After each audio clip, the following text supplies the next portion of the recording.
Compatriots, dumelang, molweni, sanbonani, goeiedag, thobela, lotshani, dimasiare, nhlekani.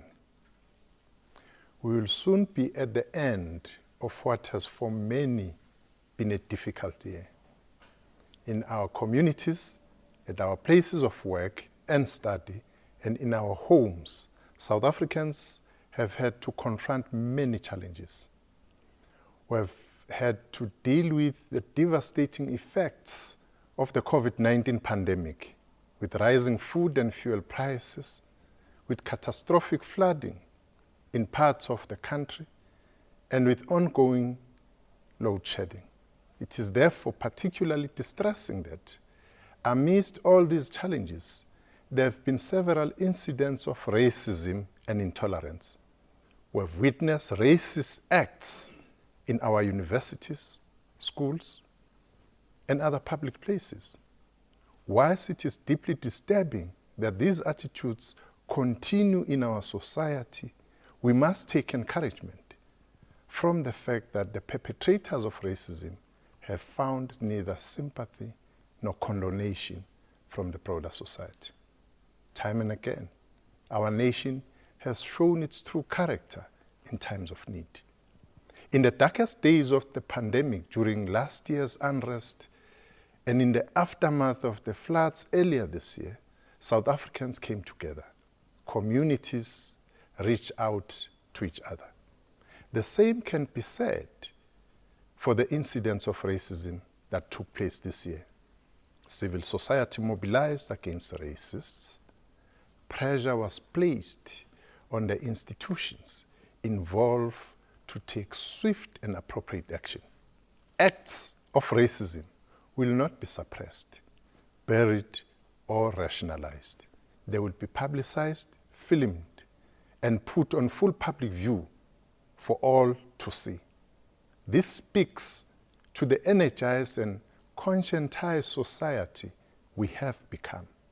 We are a society that stands firmly for justice, non-racialism, and non-sexism, and respect for diversity begins with our Constitution, but it does not end there.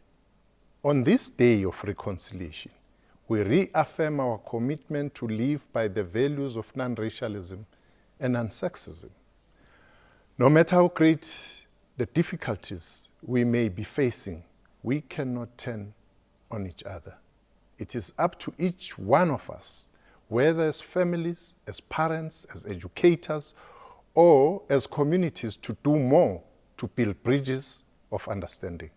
It cannot be that bringing about reconciliation should be the responsibility of the formerly oppressed.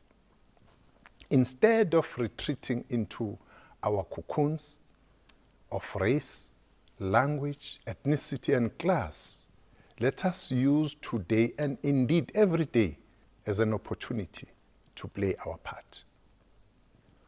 The actions we may take may seem small, like learning a South African language we do not know, or they may be significant, like joining the government's land donation program. As much as it is government's responsibility to provide and advance national reconciliation through progressive policies and education, reconciliation must begin with the individual and with our own attitudes. Whilst challenging this still remains, the South African people want to live alongside each other in peace. We should not despair at the actions of a few who still cling to the attitudes, behavior, and languages of the past.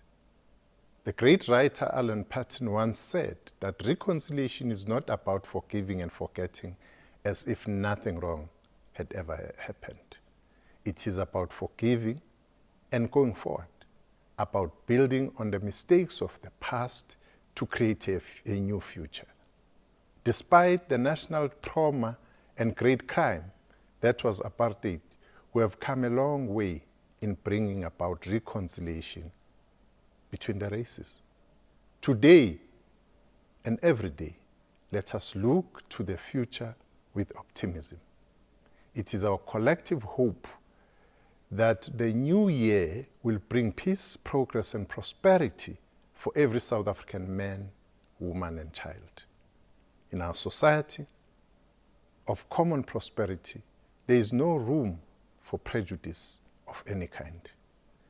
It is the society we must hasten to build, working together. I wish all South Africans a blessed and peaceful Reconciliation Day. Thank you for your attention.